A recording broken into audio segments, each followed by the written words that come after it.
Hello সবাই, আজকে আমি আপনাদের সঙ্গে শেয়ার করব আঙ্গুরের একটি শরবত। খুবই সহজ আর তাড়াতাড়ি হয়ে যাবে। এখানে আমি আঙ্গুর নিয়েছি, ভালো করে ধুয়ে পরিষ্কার করে নিয়েছি। এবার আমি পরিমাণ মতো জল দিয়ে খুব ভালোভাবে গ্রাইন্ড করে নেব।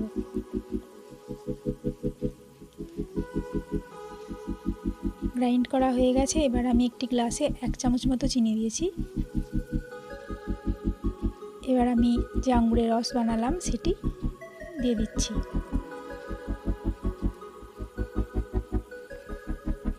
এবার আমি প্রত্যেকে দিয়ে দেব চাট মশলা। আপনারা চাইলে এখানে জলজিরাও ব্যবহার করতে পারেন। খুব ভালোভাবে মিক্সড করে নিচ্ছি।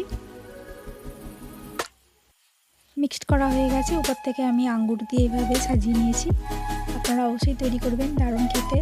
আমার চ্যানেল সাবস্ক্রাইব করবেন। ভালো থাকবেন, ধন্যবাদ।